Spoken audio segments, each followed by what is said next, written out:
Operation Panzerschiff is a Wolfenstein 3D mod that blew our minds back in the day. See, for the first 10 years of Wolfenstein modding, the scene wasn't very ambitious.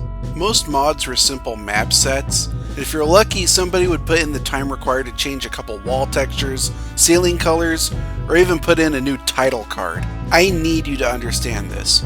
For years, one of the most ambitious mods in the scene was one that replaced the guards with Beavis and Butthead, and the boss was Barney the Purple Dinosaur. When Ben Blaufarb started dropping information about Panzerschiff in 1999, it was clear that this was the next evolutionary shift. Sure, a lot of it is typical Wolfenstein. The weapon layout is functionally the same, a lot of the old graphics and enemies are preserved. It was hard to put into words exactly what made it so special. It had a voice of its own built on cohesive design decisions and just enough new stuff to make it interesting. Ben still needed to put the story in a separate text file instead of in-game though, so... I'm revisiting Panzerschiff via the SDL port, which was released a while later. I'm not playing on DOS because I hate DOSBox, and Microsoft thought it would be a great business move to break compatibility for a couple generations worth of software back when they released Windows Vista, and they never looked back. With this revisit, I hope to see if Panzerschiff is still the quality mod it was back in the day. Alright, now let's select an episode...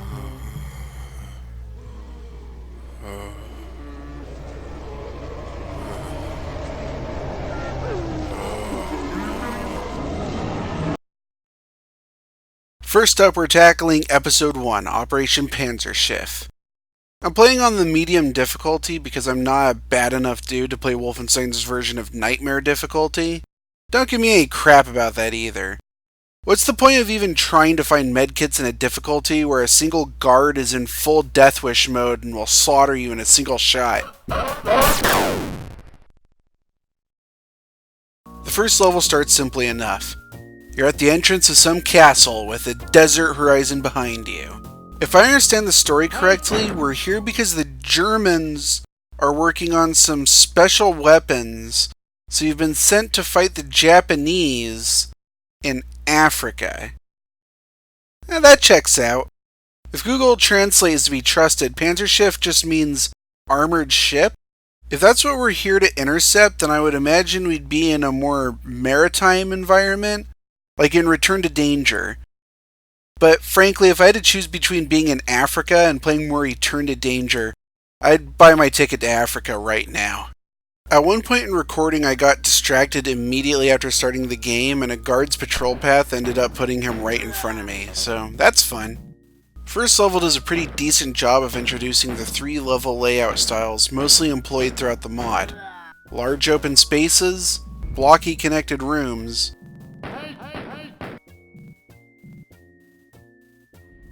and Hungarian nightmare hallway mazes. It also begins with an obvious necessary push wall, a good way to rip off the band-aid and let the player know they'll need to look for those in some levels. Now, it won't take long to find the end level switch with an SS, but if you found a push wall earlier, you should be able to access the secret level through this locked area. I highly recommend you sink that SS and take his gun before going to the secret level, because an old friend will be waiting for us there.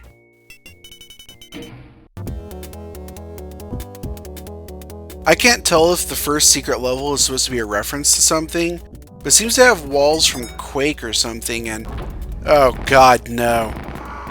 For the uninitiated among you, these are mutants. I hate mutants. They're silent, they do incredible damage, and the bastards are faster shot than me. A lot of mods don't use mutants because they thematically don't make a lot of sense if you're recognizing the story of Wolfenstein 3D in any way. However, they are one of only a handful of enemies in vanilla Wolfenstein, so if you want variety, they're an important part of the toolbox. Still, I'm hoping they're only here because it's a secret level. Now, I've only found the secret level during a replay, and it's the only time I've actually managed to lay my hands on a chain gun in the entire episode. I'm serious, every chain gun in episode 1 is hidden by secrets, and I rushed so hard that I spent the entire episode with nothing but a machine gun. I respect that in a mod. The chain gun trivializes a lot of threats in Wolfenstein, so making it such an ordeal to earn the gun makes sense. For a secret level, this is all pretty straightforward, but Jesus Christ! Here's a sneak peek at one of the threats we'll be facing later in the game. SS with rocket launchers. Unfortunately, you won't know that they're not normal SS until they start lobbing rockets, unless you're familiar with their vocal cues. Also, unfortunately, they don't flinch and don't drop any ammo, so fighting them is always guaranteed to be bad news. Still though, this was one of the mind-blowing bits from back in the day. He's just an auto with nerfed health who doesn't end the game on death. But this was really novel for a Wolf mod in 1999. It's one of the reasons this mod is stuck in my recollection going on 20 years now. I don't have a whole lot to say about level 2. Classic design, bearable amount of symmetry, a healthy serving of guards and SS. Good stuff, not bad at all. Level 3 is a bit of a chore. I never liked these hallway mazes. Though I was guilty of making my fair share back when I was a wee tot making mods myself. Thankfully, these turn corners but barely branch. I still get turned around though because I'm an idiot. The Nazis keep their silver key in a room full of angry dogs because I'm presuming they've never owned German Shepherds before, and don't realize they'll eat anything you leave alone with them for too long. Once you commit enough dogicide to convince PETA to make a satire game about you, the level is pretty straightforward and over quickly. Level 4 is a pretty solid level. One of the first levels that feels more expansive than a simple beginner level. It all revolves around this horseshoe-shaped hallway, which isn't a bad setup at all. It's pretty groovy until you get to the end and then... jeez, alright. We couldn't avoid this forever. The Flamethrower SS is just a reskinned fake Hitler, and I have no idea why so many modders, including myself back in the day, abuse this enemy type the way we had. He takes dozens of shots to take down. Meleeing him is hardly an option. His attack is bugged on machines with processing power faster than the norm of 1993.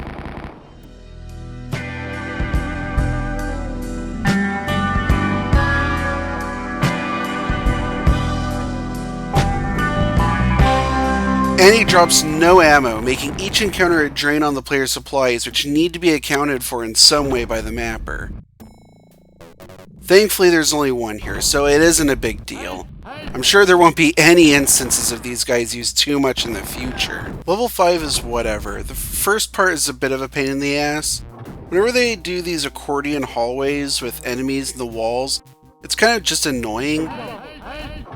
It's even worse when they put enemies behind objects so you can't even lure them out.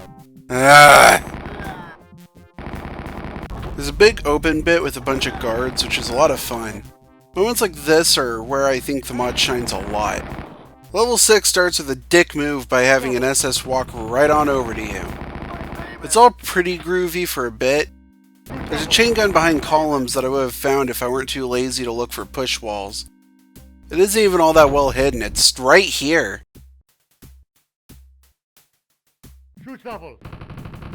We continue on and oh sweet Jesus!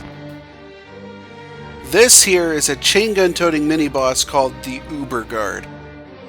You fight one in every episode. He's functionally basically Hans Gross. Throwing a Hans Gross type into normal levels is kind of par for the course with Wolfenstein mods, since he's a boss who doesn't immediately end the game when you kill him. Some mods do go a little overboard and just throw him into levels like it's no big deal.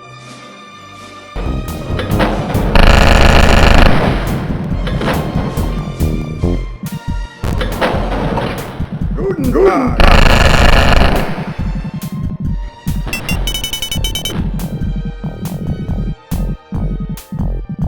Guten Tag. Guten Tag.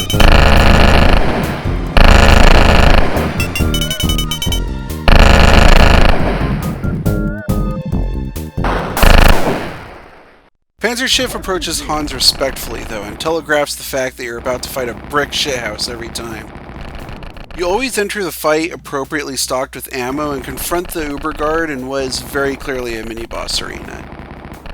With this approach, the Uber guard is a nice change of pace, rather than a stressful chore placed right in the middle of a fight. It's good, I like it.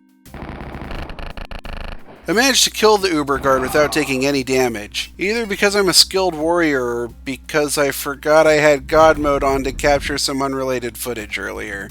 And finished the level. Level 7 is, in my opinion, the turning point when the first episode goes from solid and compact level design to unfettered insanity. We've traded the nice fortress aesthetic for grimy tunnels and the straightforward and cozy mapping for a tunnel maze. I think we all remember that fun Windows 95 maze screensaver and thinking how cool it would be if we could play it like a game. Well, it was a lie. First-person mazes with few landmarks are an abomination, and this one killed me a bunch of times. The uneven layout means it's not easy to mentally parse how to check corners for possible enemies' lines of sight, and the fact that there's so goddamn many officers here does not make it easy. Have I mentioned officers yet? They're a standard Wolfenstein enemy, though in this they wear the stupid miner helmets from the Spear mission packs for some reason. They're like a guard on meth. They're faster runners, quicker on the draw, and take more bullets before they know it's time to lay down. They're generally not that much of an issue unless you let one run amok in a level and lose track of them. If an officer catches you by surprise, you can kiss your health goodbye. And a goddamn maze is a great place for that to happen. Once we get through that mess, all that's left of the level is a more standard series of rooms, with the exception of the long hallway of death.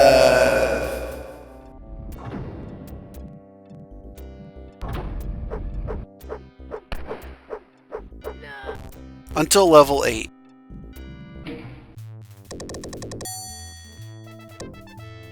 Oh boy, where do I begin with level 8?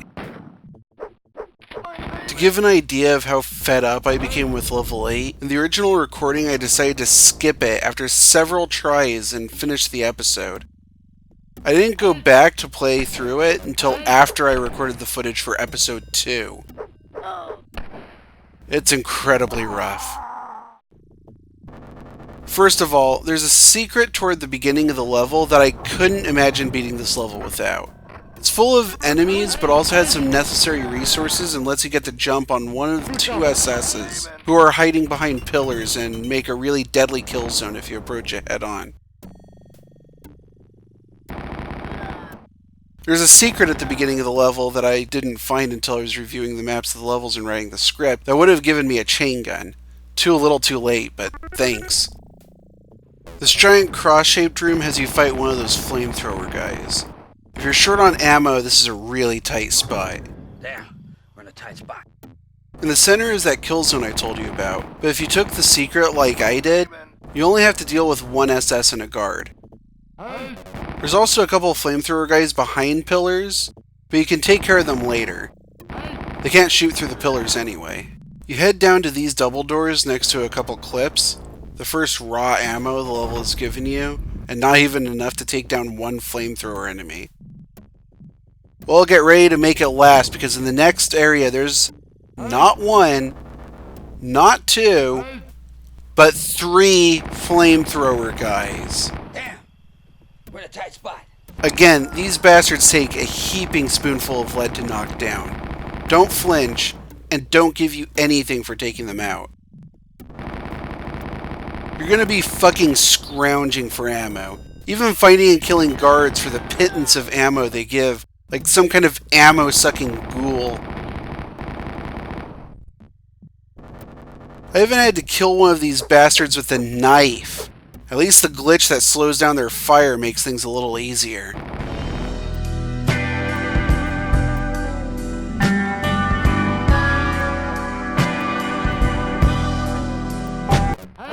I swear, I had more trouble with this level than I did with most of the rest of the game. After those soulless monsters are dead, the area still has some tricky guard placement, so it's best to stay vigilant. However, you get a couple keys and find your way to... Damn, we're in a tight spot. 2 more. Oh, this is just fine.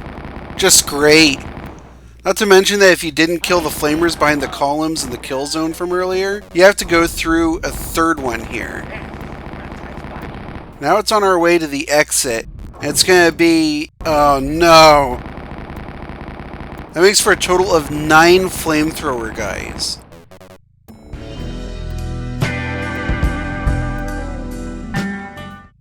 I'm sure we'll never have to face an absurd number of these guys again. Alright, it's been a real roller coaster and I'm ready to cap this off. Enough so that I missed a few totally obvious secrets that would have made the next part way easier.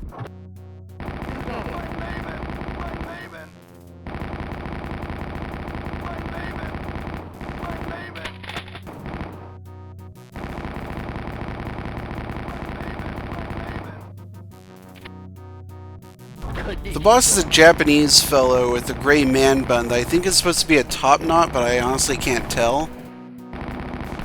His name is Commander Nikkei, and the only information given on him is that he has something to do with the German weapons project. It's your job to find out what that something is. I guess we're gonna find out by blowing holes in the guy. He also greets you with Konnichiwa, the Japanese equivalent of Guten Tag, so you know he's Japanese. He looks like Otto, but is actually Gretel, which is a little underwhelming considering that Gretel is just a slightly easier Hans. And we already fought Hans 3 levels back. Anyway, the guy is a joker despite that I let myself get sloppy and lost some health here. That's fine that he's a pushover though, he is the first boss after all.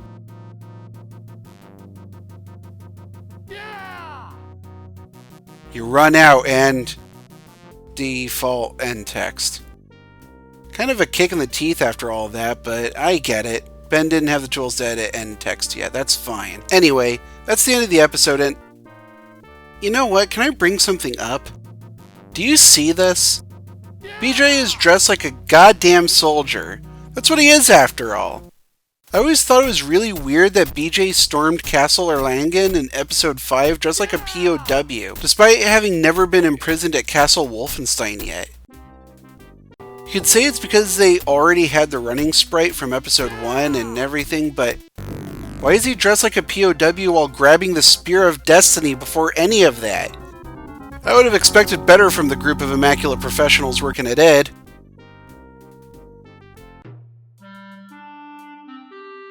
Thanks for watching. I'm still trying to get a solid footing on this format, so I appreciate you sticking around. As far as quality goes, we can only go up from here, so be sure to subscribe to stay tuned for the next video. There's still a couple more until I finish Operation Panzerschiff, but I'll be covering other stuff too, and I can't wait to share it with you.